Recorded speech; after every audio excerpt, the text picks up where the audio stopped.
we know there are plenty of places where you could be this morning. So we're just really grateful that you chose to spend some time with us. So Delta Sigma Theta Sorority Incorporated has more than 1,000 chapters across college campuses and in counties, not just across the nation, but across the globe. So we're really excited about the impact that we're able to make. And Harford County, the Harford County Alumni Chapter of Delta Sigma Theta Sorority Incorporated, has been serving Harford and Cecil counties for 43 years, since 1979, and focusing on the national organization's areas of economic development, educational development, international awareness and involvement, physical and mental health, and political awareness and involvement. Now, we all know October is Breast Cancer Awareness Month.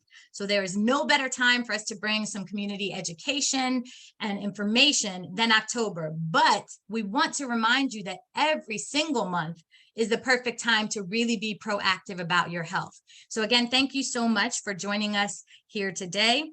Want to take a minute to acknowledge our chapter president, Carla Walton, and give her an opportunity to greet you as well.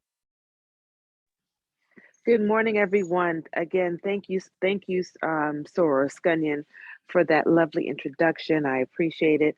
I just wanted to say good morning to everyone, and thank you for taking the time for this very important session. As a person that I am claiming recovery forever with skin cancer, I know that the struggle is real, and so there are so many cancers that are plaguing our society. And so while we are focusing on breast cancer, there are going to be some tips and tricks that are going to be shared today that is going to help us in many different areas to reduce our risk, not only with breast cancer, but with cancer, period. And so I appreciate your time. I love you all. And I thank you for putting your health first today. Have a great one. Thank you so much, Chapter President Walton. All right, we're going to have some fun today, right? We want this to be an interactive and informative day, but we have a dynamic speaker who'll be sharing some information with us today. Delana Watkins is a true wellness maven and has a real passion for women's wellness. As a board-certified registered nurse with extensive clinical and leadership experience, Watkins is recognized in the industry of health and wellness, receiving the Governor's Citation Award for her work in the healthcare field, being a best-selling author, and a nursing leader, all represent her dedication to women's health. Delana most notably is the CEO and founder of the Women's Wellness Lounge, an intimate space where she provides health advocacy and lifestyle change services to thousands of women locally and nationwide. She recently expanded this concept and launched a national TV show and podcast, the Women's Wellness Lounge Show, which provides education and entertaining content for women. She also created the Sugarless Living Program, which is a result-driven program responsible for helping women and their families decrease the consumption of refined sugar and processed food, leading to weight loss and diabetes prevention. As a speaker, Delana is authentic, electrifying, and energetic. Her delivery shifts the audience into action and provides support for immediate lifestyle changes. She has been recognized and featured all on different types of national platforms like the Dr. Oz Show, Fox 45, Steve Harvey Morning Show, all of those different arenas. Delana remains in hot pursuit of her dreams and goals with unwavering support of her family, and she is honored to be a voice for women to experience total wellness at any age. And we are so happy to have Delana Watkins here with us this morning. I'll turn it over to you, Delana. Perfect. Good morning, good morning, good morning. Thank you all so much. Number one, for getting up on a Saturday morning to decide to either get on your phone and join us or sit in front of your laptop. Because if you're anything like me and you get sunshine, you're probably wanting to run errands or do something else. So I am thankful that you're here and joining us today. So again, thank you so much for that amazing introduction. This is, although we're virtual, I just need to have that virtual energy. So we are going to be very interactive. It's going to be fun, but I'm also going to be able to impart the breast health information to you as well. So I'm going to begin sharing my screen. And listen, this is not by chance that my background is like all this pinkness going on. It truly is. Pink is just my favorite color. So I figured that I would position myself in such a way so that you can get all this pink vibe, this pink energy as we talk about breast health today. All right, so I'm going to begin sharing my screen. I'll work through the slides and do the presentation, but there's also going to be a portion where I will become interactive with you as well. All right, so let's do this. We're going to be real intimate with our girls and whatever else you want to call them, your sisters, your boobies, your breastesses. We're going to do all of that today because that's what we're here for. That's what we're going to talk about. So I'm going to begin sharing my screen now with the presentation on it. There you go. And of course, there's three things that I like to talk about as it relates to breast health awareness. And you notice I didn't say breast cancer awareness. I said breast health because for me, it's all about the prevention. We do not really want to speak, and not that it's, again, not about breast cancer because it's about the prevention of it. But to me, it's all in the tone and the way we present it. So we're going to talk about our breast health and prevent, protect, and detect. That is the three premise that I like to kind of teach from the platform, in which to me, again, it speaks more of that proactive and preventive mindset. So welcome. Are you prepared to protect, again, there it is, protect breast cancer by reducing your risk and protecting your health?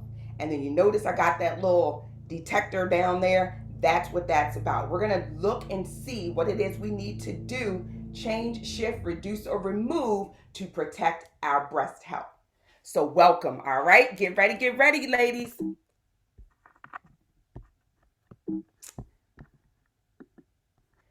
So before we start learning, let's answer this question in the chat. I want to see it going crazy right now. Who is at risk for breast cancer? Who is at risk for breast cancer? I want to see it in the chat going crazy. Just put it in there. No answer is wrong. Actually, it is, but I'm going to tell you what the correct answer is. Yep, everyone. If you have breasts, you are at risk for breast cancer.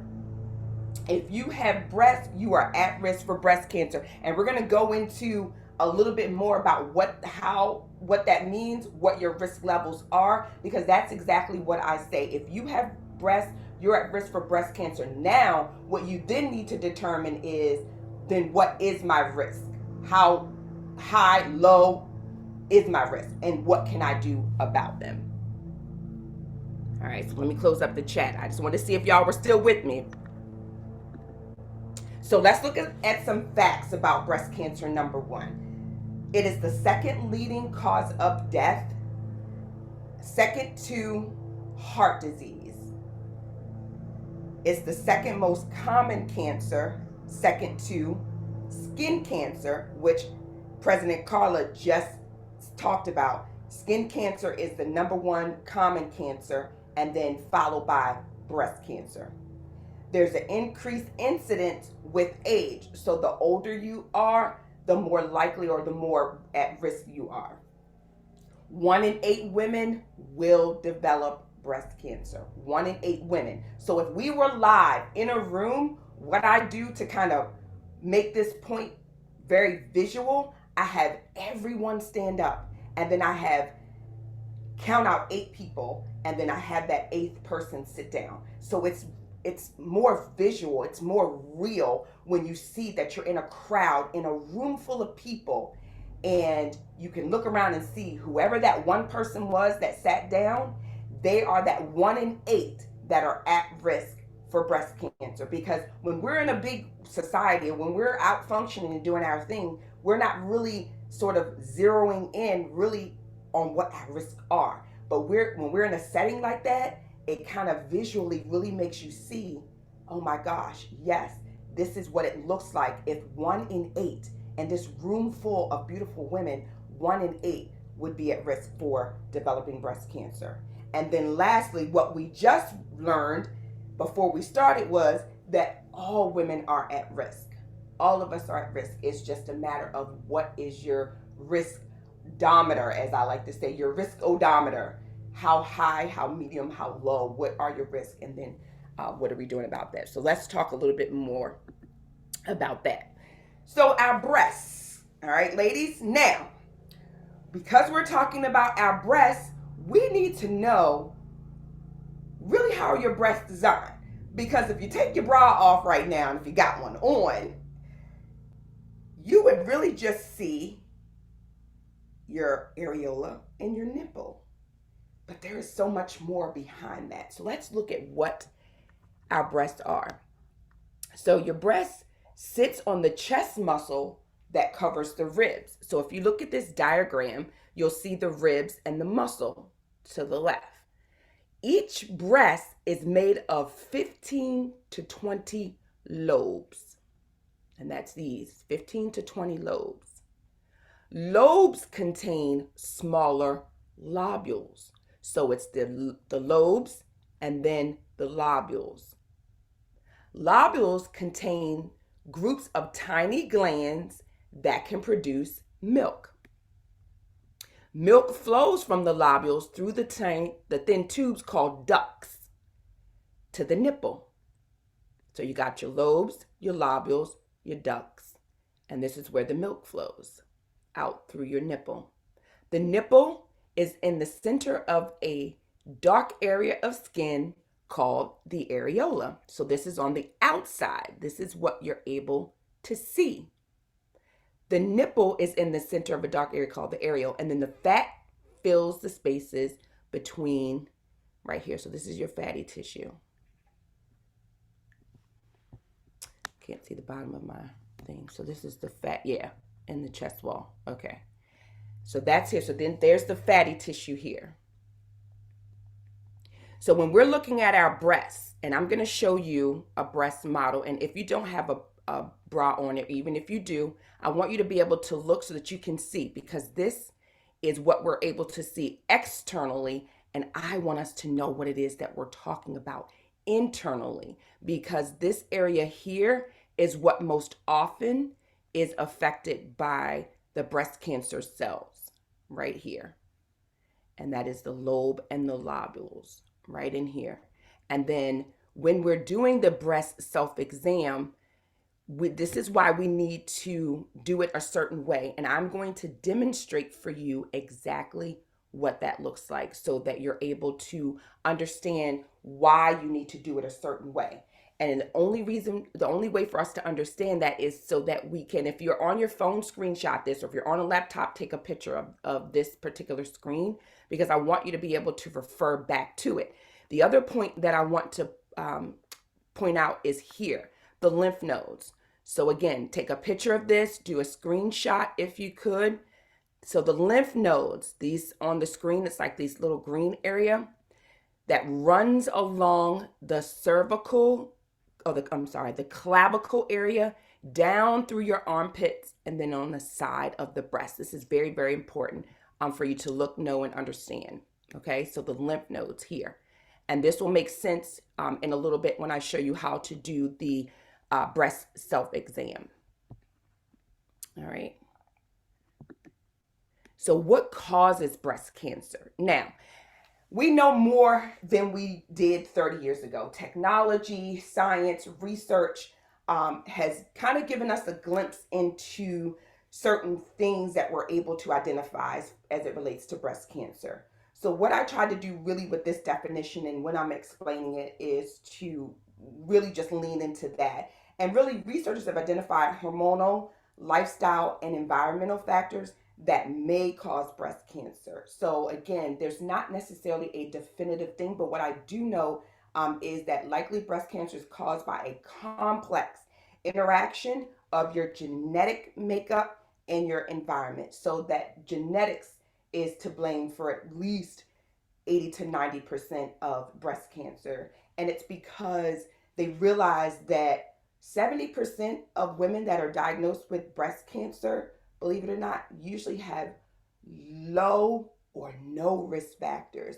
Like they're the people that you would look at and say, oh, I never would have thought that you would have breast cancer. You know, your clean lifestyle, you know, you eat well, there's no, familial history. Like you look at their background and you think, okay, you're definitely not someone who would be at risk for breast cancer when you take a snapshot of their life and when you're looking at it. However, when you kind of dig a little deeper, it's really the genetic makeup. So it's the genetic markers that in the DNA that researchers have identified is what put them at risk or put them in the category to to experience breast cancer.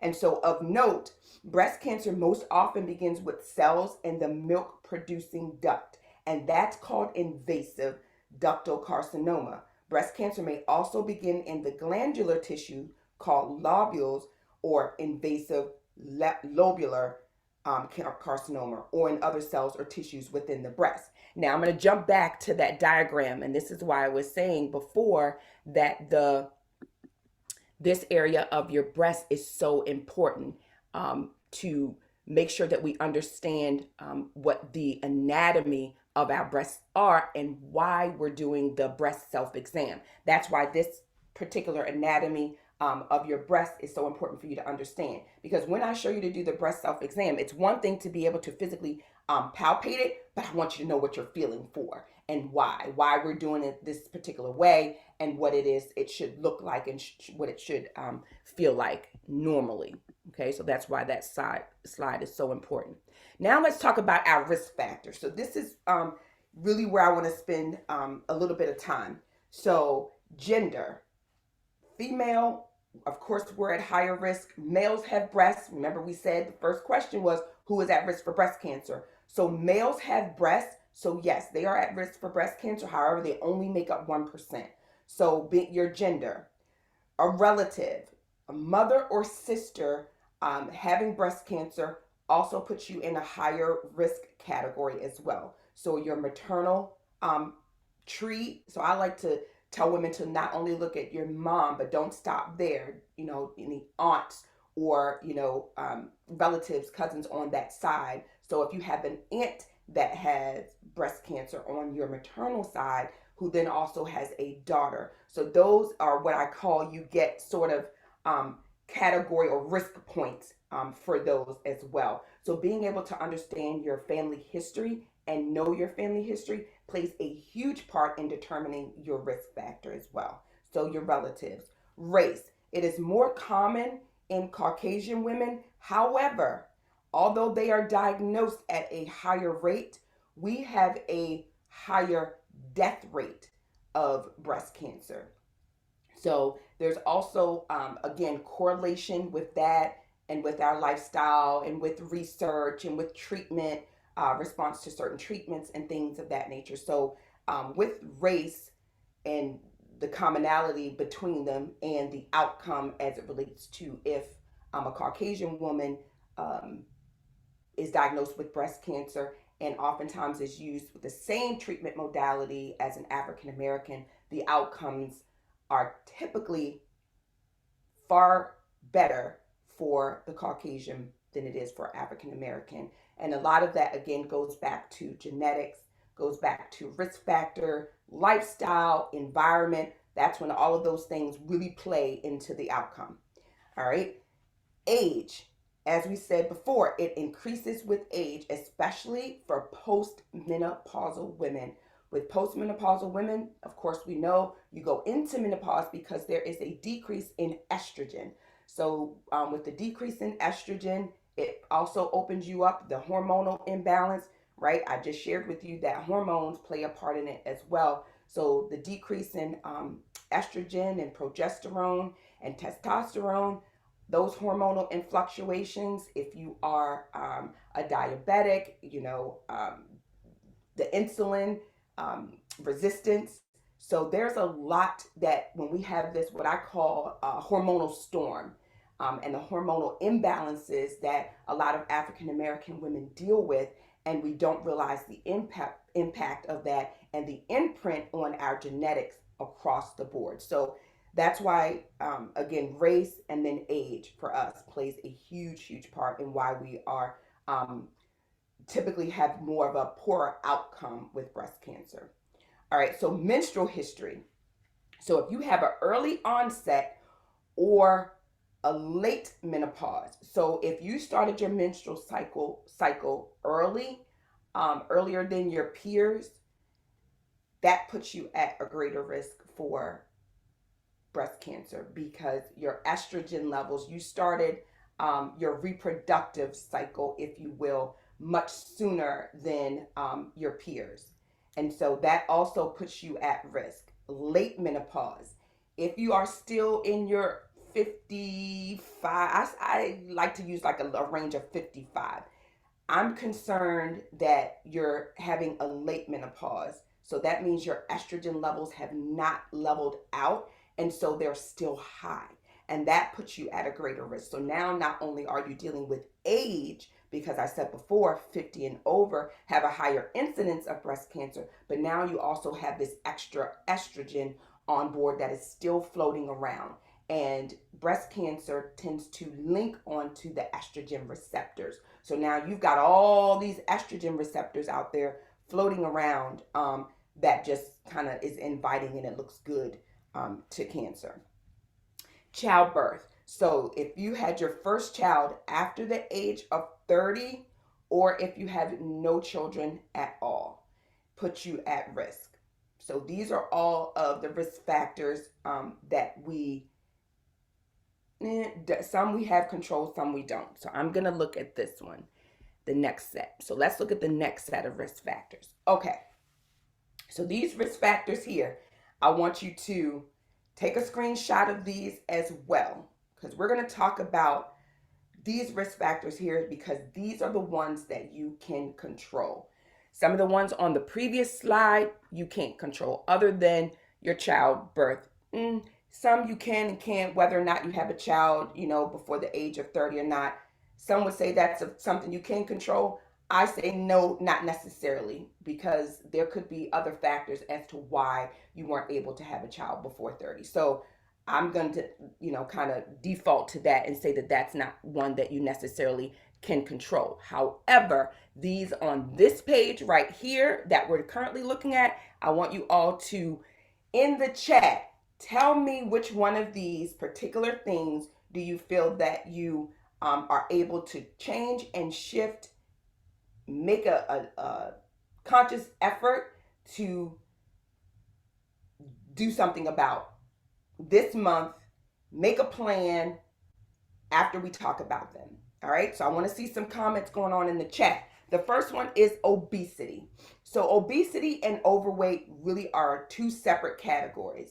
So, or really overweight, being overweight and being obese are two separate categories. So being overweight means that you are just slightly over your ideal body weight.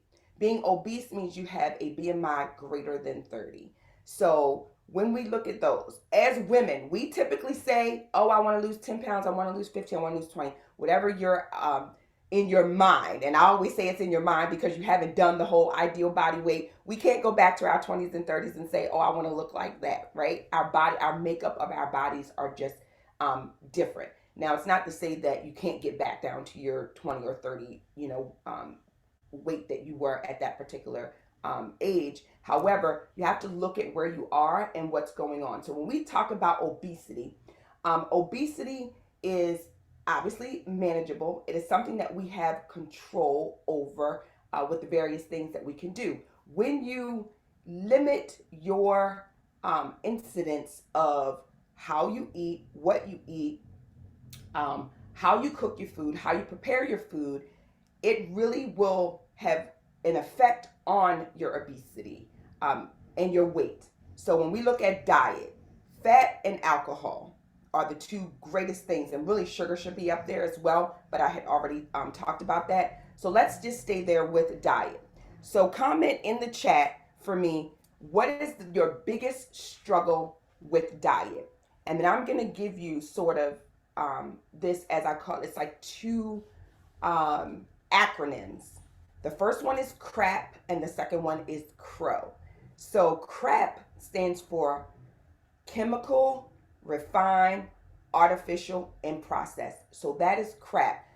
I want you to look at your diet over this weekend and determine what types of foods are you eating that fall in the CRAP category. If it comes in a container, a box, a bag, it is likely chemically refined, artificial, or processed. So if it was manufactured in a plant but didn't come from a plant, then it's crap. It's just a matter of how much crap it is. So that's when I talk to my clients, I always say to them, you you can do your homework, but in a quick assessment, if you just think about it, if you know that that particular food was processed, let's think about the whole makeup of it being processed. It had to be created and manufactured. It had to be shipped to the store, had to have shelf life. Then you purchased it, so it's now sitting in your pantry. So it's gone through that whole process, and then you cook it, eat it, consume it, and now your body has to figure out how to deal with those processed chemicals. And so that now kind of messes with your DNA, because your body's now trying to figure out how to process the chemicals that the food was made and stored in order for the shelf life, so that it can be consumed by you as the consumer. Okay? Now, CROW is what I want you to eat. CROW stands for clean, raw, organic, and whole foods. I want you to eat as clean as you can, as raw as you can, as organic as you can, and obviously whole foods. Those are the foods that you will find very few labels on. It's the one that's located on the outer perimeter of your grocery store. It's found on the side of the road with the farmer who has just farmed it. It's fresh.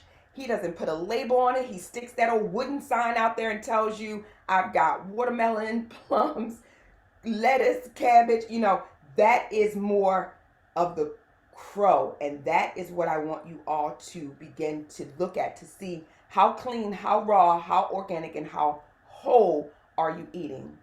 More of a plant-based rather than from a plant-based type of diet. Okay? Lack of physical activity. Now, coming on to today's presentation, we were talking about just quickly getting in a workout, kind of doing like what I call a dirty 30. If I'm crunched for time, I will, one thing for certain and two things for sure, you have 24 hours in a day, and how you spend them will determine what type of quality of life you will have. So whatever you think takes precedence over what it is that is consuming you is truly not as important as the quality of life that you deserve. So definitely create 30 minutes. I don't say find 30 minutes, create 30 minutes a day to do some type of physical activity. A sedentary lifestyle is one of the highest risk factors as it relates to, again, your obesity, right? Because you're sedentary, and then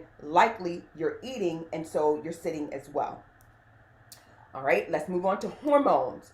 HRT, which stands for hormone replacement therapy. If you at some point were on hormone replacement therapy, that does increase your risk.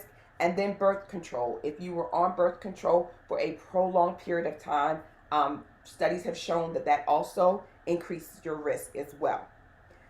Radiation exposure. Now, radiation exposure, not as much because we are aware now and we're kind of being warned about it, because again, researchers and scientists are more aware. So we're a little bit more aware as far as radiation exposure, that they are at least giving us those warnings and letting us know. Now, some of our foods also, if certain products or certain devices that we have contains radiated or radioactive type of chemicals, I won't say that they are good with it. I'll say that they are better with it. It could be a lot better than what it is, but I do feel that we are now being made aware of the risk and exposure of radiation, whereas before, when we were secondarily exposed to it and not aware, so that we could minimize our risk.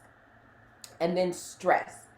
Ladies, I'm going to spend some time, a quick second right here, on the stress. I cannot emphasize, I would say stress, but that's like an oxymoron, but I cannot stress enough about stress. So I'm going to say that anyway. But honestly, what I want to emphasize here is that stress does play a huge part in releasing cortisol, which is a hormone. Now, remember back 4 or 5 slides ago how I spoke about hormones and their imbalances increasing your risk. So when we think about stress, and yes, we are just the unique way that God made us. Yes, we can carry a lot of things That is the way that we're made. That's why we're so unique. That's why we're so beautiful. And that's why we are able to be bosses. However, let me just tell you, I want you to lean in and know that a real boss knows not to be stressed out. A real boss and a real, God-fearing woman knows that, you know what, this is too much on my plate. I need to leave some over here. I need to delegate over there. I need to task it out over here.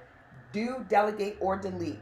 I will not be carrying all that extra because it puts you at greater risk for not only breast cancer, but heart disease, a lot of other ailments, diabetes, things like that. So stress, I cannot emphasize it enough that stress is one of the, if I had to rate all of these on this screen, if I had to say, which one do I think puts us, especially as African American women, puts us at greater risk, it's going to be the diet, the lack of physical activity, and the stress.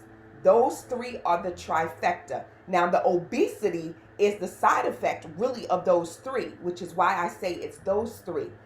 Because of our diet, because of stress, and because of the lack of physical activity, we become overweight and obese, right? You see how that all kind of works in tandem? So that is why getting those three things, sort of under control, or making a plan that you individually can embrace and kind of get behind and really put all of your energy into works. And so that will help to decrease your risk factor. All right, symptoms of breast cancer. So I'm gonna, I got a couple more slides that I wanna go through because I wanna have an opportunity to do some Q&A. So symptoms of breast cancer, I use the sister symptom check. So write this down as well. Y'all see I like acronyms. Why? Because when you get off of today's presentation, you will be able to think about these. When the older we get, I need stuff to be simple. I need it to be quick. I need to recall it. And so if I have like the crap and the crow, if I'm able to just quickly recall that, it makes it so much easier. I'm more likely to remember it and do it. So with this sister method, this is the sister symptom check. Ladies, you should be able to pick your breasts out of a photo lineup. If these three breasts on here, you should be able to say, yep, those ones look like, those are definitely mine. Those over there, yep, that's me. That's how intimate I want you to become with your breasts. Don't just wake up in the morning, take a shower, put them in a bra. I want you to be very, very intimate with your breasts. So the first S, size or swelling.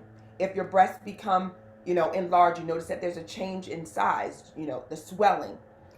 There's obviously something that needs to be further investigated. Itching or inflammation.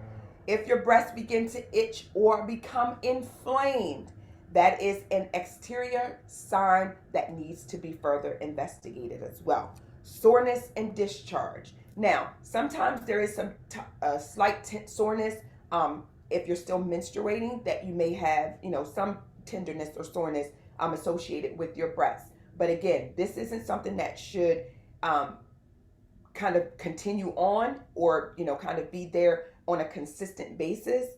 So that needs to be further investigated. Discharge from your breasts.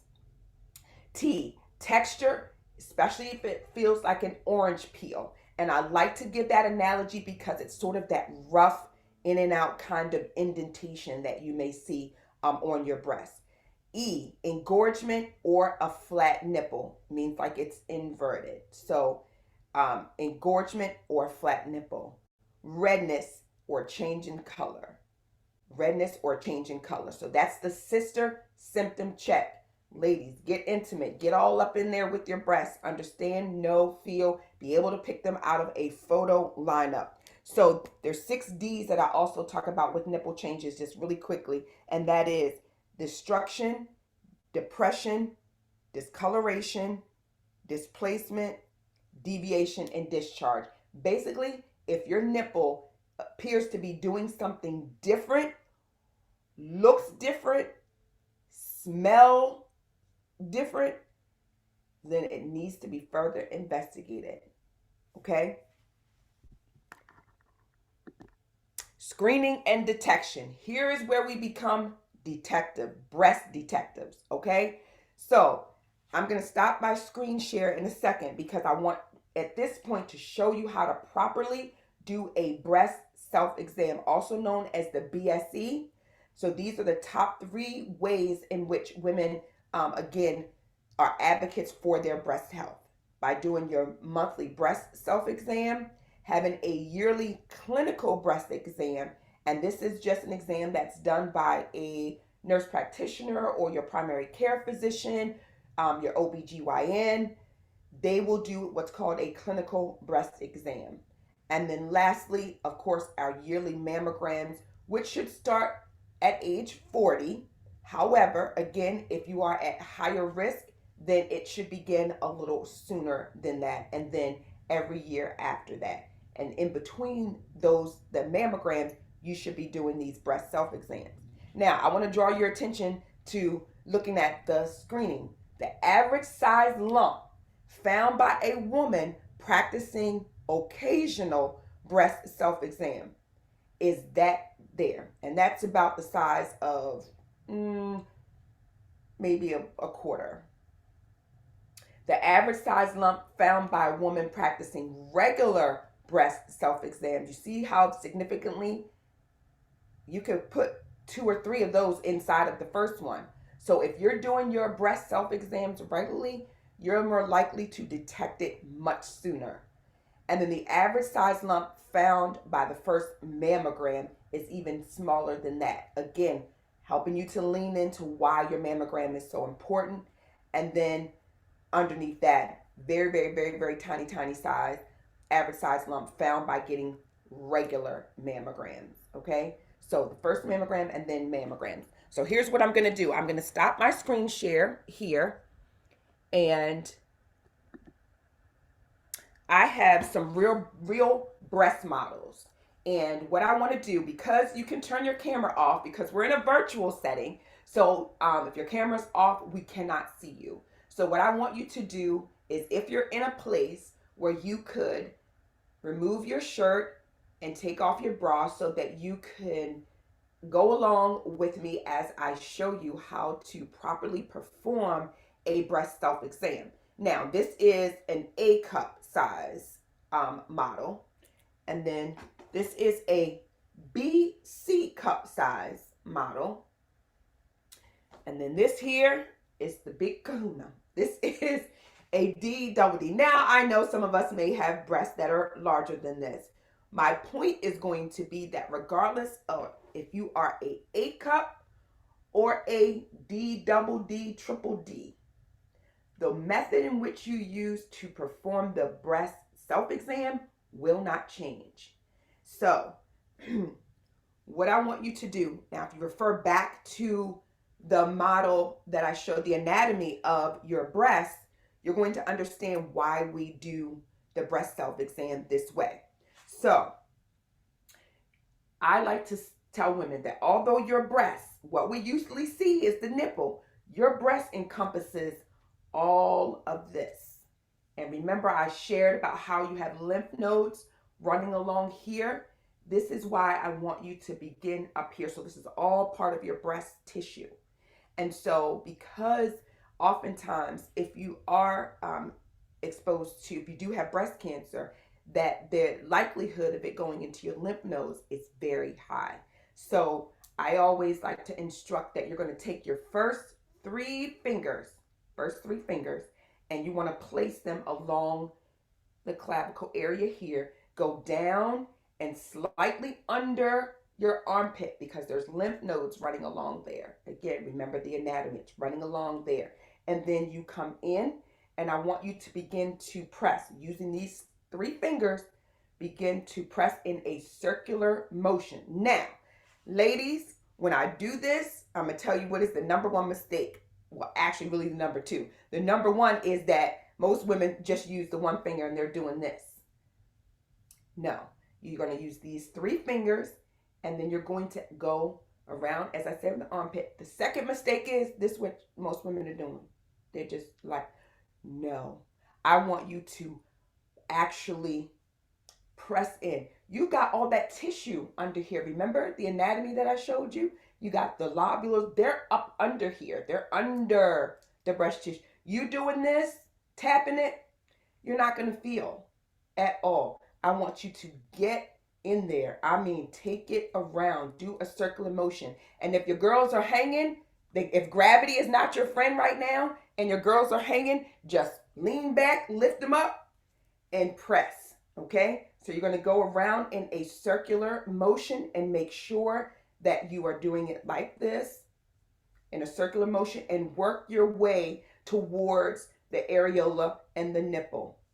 And again, pressing firmly so that you can feel down underneath those breast tissue to be able to feel the node, the lobules underneath, right? And the nodes, all that I showed you underneath. You want to be able to press hard enough. Now, these breast models actually have lumps in them. So if we were in person, I usually go around and have you demonstrate and detect where the lump is. And most women are like, oh, I didn't press hard enough. That's exactly the point. You have to make sure that you are pressing firmly enough in order to feel the lump. Now, when should you do the breast self-exam? So if you are still menstruating, you should do it anywhere from 5 to 7 days after your menstrual cycle. If you are no longer menstruating, you should do it at the same time every month. Pregnant and nursing women, you just same thing. Do it at the same time every month. Just develop a routine. Now, I typically do mine as I'm getting out the shower. Why? Because it's easier, because I'm already undressed. I'm in front of the mirror. Now, I have this little song and dance that I made up. It's not really a dance, but it is a song that I made up about how to remember what to do with your when you're examining your breasts. And so I always say it's 3 simple things. You want to look with your eyes, smell with your nose, and feel. Okay? So you can do it with me, because remember, I can't see you. You can, if you're still doing your breast self-exam, that's fine. But I want you to look with your eyes, smell with your nose, and then feel. That is what your breast self-exam should look like. And I own the rights to that song, that dance, and that music. I just haven't created my little band on my hook yet. But I want you to look with your eyes, smell with your nose, and feel. So that's the easiest way for us to remember doing our breast self-exams. Okay? So let me screen share again so that I can finish up the rest of the presentation with you.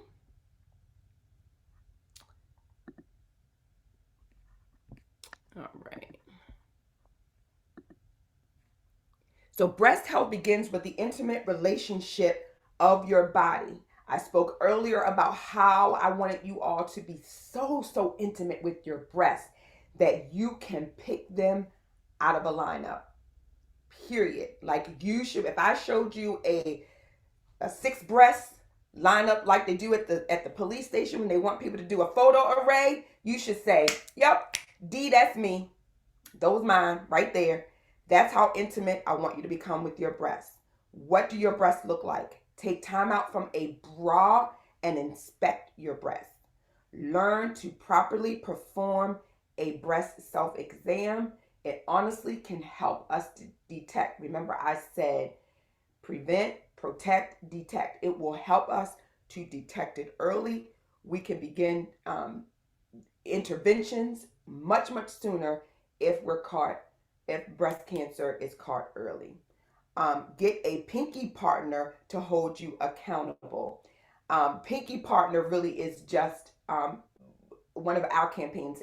We have what's called the Pinky Promise. And if you remember when you were younger, you would do this pinky swear, and you would, kind of lock your pinky with somebody and say, I swear I'm going to do this or that and be your friend forever until the end of time. It's sort of that same type of pinky commitment with another woman to say, I'm going to hold you accountable. I swear I will remind you every month to do your breast self-exam, or to embrace that plan that you want to improve those top 3 things that put you at risk between lack of activity, diet, and stress. I'm going to help you with the plan that you identified in the chat that you're going to commit to doing. Get yourself a pinky partners.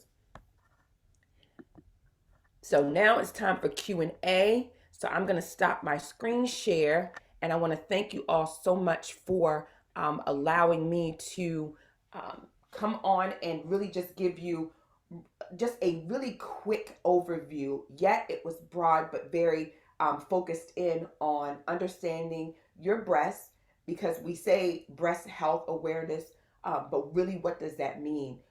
How does that impact me? What does my breast look like? And hopefully, I was able to really help you hone in on the anatomy of your breast, how much of at risk we are, because again, we started out by saying that we're all at risk for breast cancer. It's just being able to identify, reduce our risk, remove certain things, and then embrace a lifestyle that will support our positive breast health and give us a better outcome as it relates to our risk for breast cancer. So I'm going to open up at this time and see if anyone has any particular questions about what they've learned, what they've shared, or if they want to share their experience. So that's it. It has been my absolute pleasure to really come before you this morning.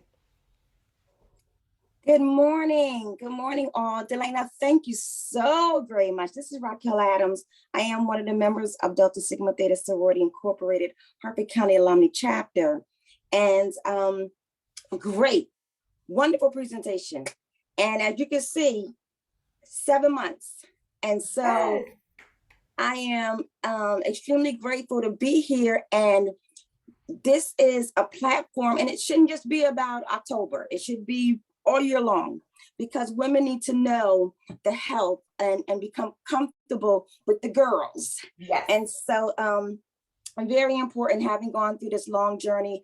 And I've actually discovered my own lump myself through the breast cancer kind of self-examination. And I can't tell you how important it is for everyone to get in touch with themselves. I have a t-shirt that says actually touch yourself, which I think is so important. But I want to thank you for this and this educational opportunity to be online with you this morning. Absolutely. Thank you. And you're 7 months, you did your own diagnosis. Are you currently going through treatment? No, I'm in remission. I'm in remission. Remission? Yes. I was diagnosed a year ago, well, May of last year, and found a lump. And I mean, it was fast from the time of finding it to actually going to the doctor, being properly diagnosed. And I had the stage 3, and it was in my right breast and in my lymph nodes as well. So everything, it just with the proper care and cure path, you know, it is something you can get through. And the storm passed, and I'm on the other side. Yes, praise God. Yes, and congratulations. And like you said, it started with you being able to do your own self breast exam and being able to get right immediately onto the path. So, all right. It looks like Barbara Valentine. Yes, good morning, everyone. I am also a member of the Harford County Alumni Chapter. I have a question for you. It's been 4 years now since I was diagnosed. Okay. Both of my sisters have breast cancer as well. One is a 19-year survivor, one is 15 years. My oldest sister had to have a mastectomy. My younger sister had to have a mastectomy. And they both tested negative for the BRCA genes. Yes, okay, good. So as a result, they were watching me very carefully. And at one point they decided, in fact, I was on tamoxifen. And in September, I went to my doctor and she said, you know, it's almost 5 years. We are going to take you off tamoxifen in April. Well, I went and had a mammogram and the cancer was there and it was in my lymph nodes.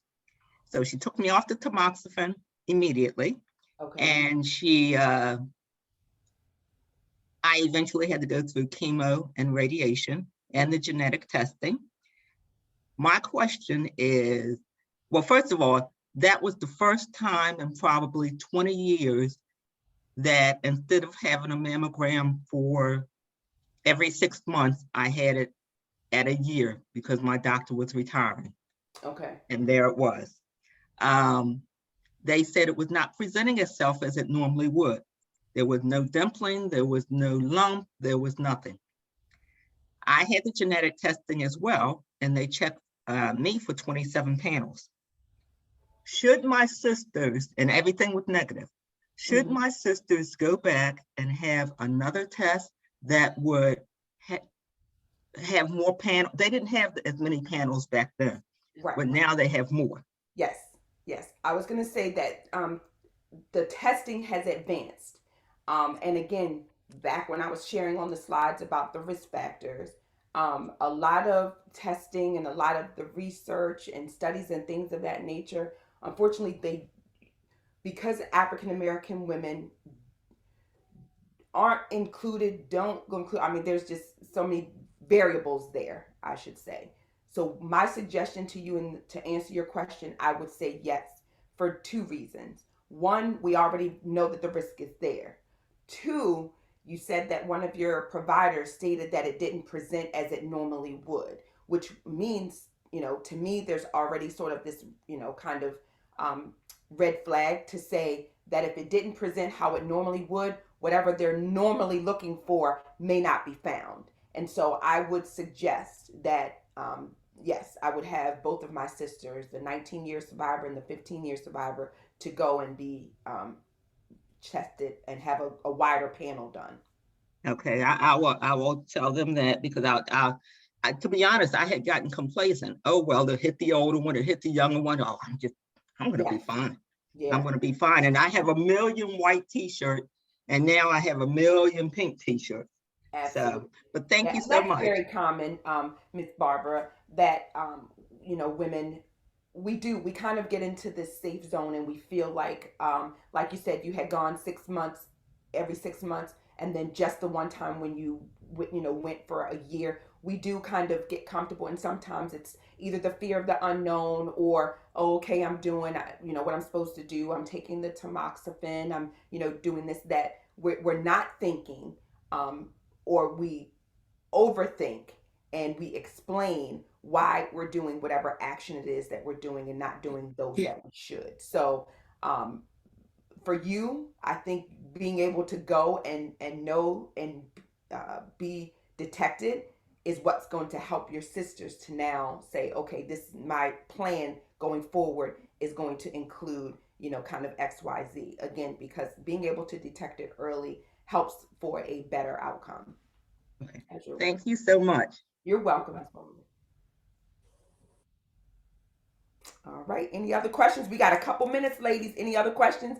And if you don't, I hope you still, playing with your breastises, with your girls, with your tatas, with your titties, whatever. I want y'all to know that, again, if I were to put them in a lineup, I want you to say, yep. Valerie gonna say, yep, A, that's me. Let me see, who else? Janae gonna say, C, yep, those mine. And who else we got on here? Carla gonna say, E, that's me. That's how intimate I want you to be able to become with your breasts. It's being able to pick them out of a photo array lineup. And that's looks like Janae has a question. Oh, okay. Hey, Janae. Hi, my name is Janae. I'm a community member. I just wanted to ask if you have any tips on increasing awareness among young women, because I know for myself, my mom just asked me last week, because she had her mammogram appointment, and she's like, are you old enough to get a mammogram? And I'm like, I don't know. Even though I am in the public health space, it's like these things, we don't really hear about them very often. So I just wanted to know like how we can continue to encourage more young women to care about prevention. Absolutely. And I think what you just shared, and I really neglected to mention this during my presentation, and so thank you so much for that question. And that is having the dialogue. So I talked about health, and for me, it's generational wellness, and it really begins in the home. So me educating the women that are here and present will also help to educate our daughters, and then generationally their daughters. So it really begins in the home with us being able to openly talk about breast health, and then it kind of just spreads from there. I don't even know why it skipped my mind, but my daughter found a lump at 18. And again, it's from her mom, me talking about, yup, I'm doing my girls. She come in the bathroom and I'm doing my exam, and she found the lump. Now it was benign, it was nothing, but what I did, and at that time they were, oh, she's too young to have breast cancer. We're not going to do a mammogram. Well, Miss Health Advocate over here, I'm like, this is what we're doing in X, Y, and Z, and I'm, giving them the familial history because I have it on both sides, maternal and paternal. Breast cancer is like, when we do the tree, it's like this. So to answer your question, Janae, it starts with just what you and your mom did, and that is to have the conversation. And then when you are a millennial and you're out there with your friends doing the same thing, we talk about everything, and we need to include that. We need to make sure that we're educating and talking about our health, and breasts being one of them. I mean, I always tell the girls, y'all have no problem showing those girls, having them out, spilling out of your bra. Take your time while you're doing all that, and make sure that you understand and know about, breast health. Every opportunity that you get, holidays are coming up. Thanksgiving is an opportunity. We all, kind of get together around Thanksgiving, talk about, again, breast health, familial history. At that time, we typically have, different branches, if you will, of our families together. At that time, talk. It's an opportunity for us to learn and to spread the information. And don't let it just be in October, as Raquel talked about. You want to be able to share these risks and this health information throughout the year. So that would be my advice, Janae, is to definitely continue the conversation. Your mom to you, and then you to your friends. Any other questions? Feel free to come off of mute and ask your question, or you can drop it in the chat and we'll make sure that we ask it for you.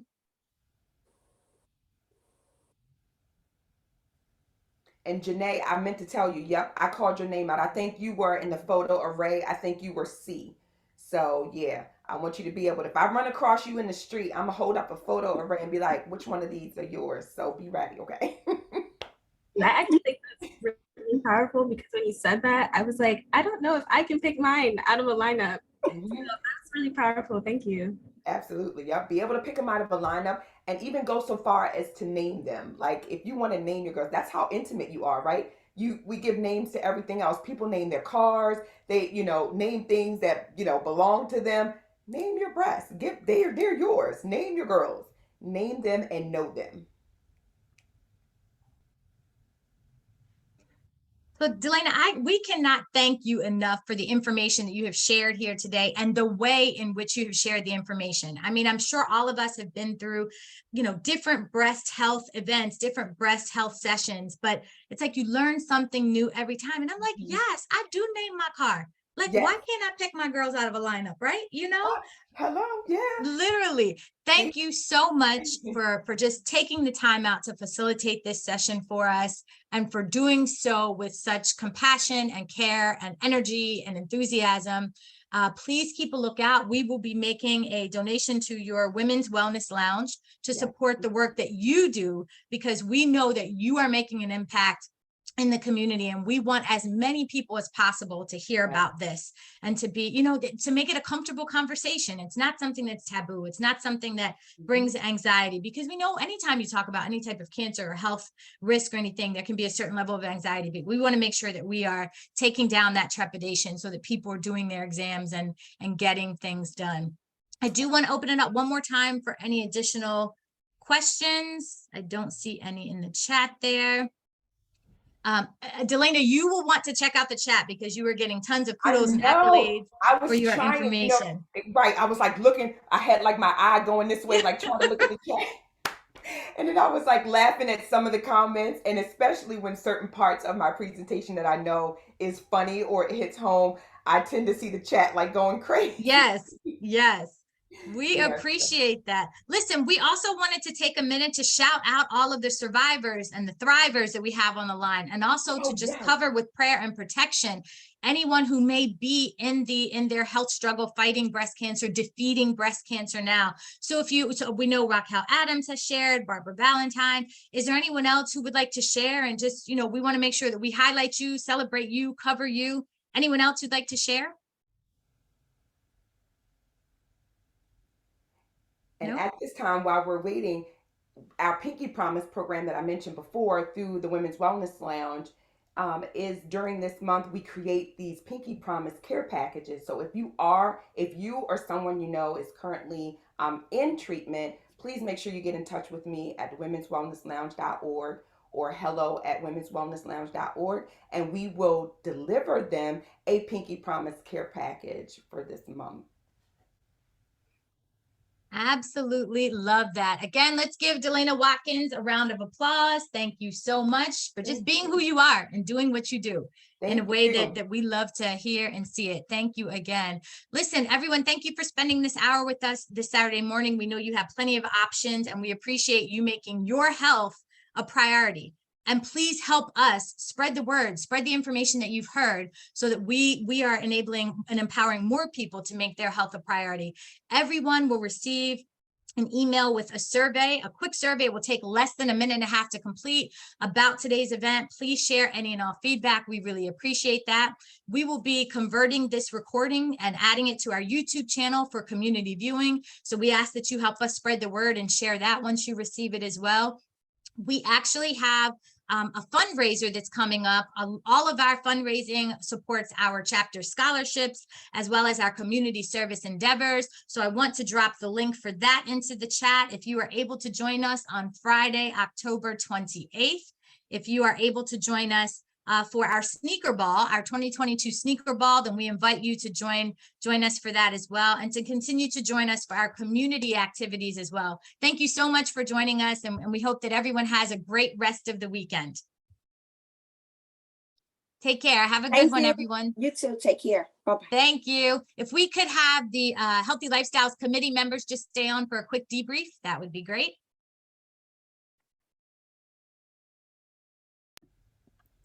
Bye, everyone. Thanks again. Delana, thank you so much. You were amazing. Thank you, Delana. Yes, Thank you, Delana. You're Awesome. welcome. Yes, thank you.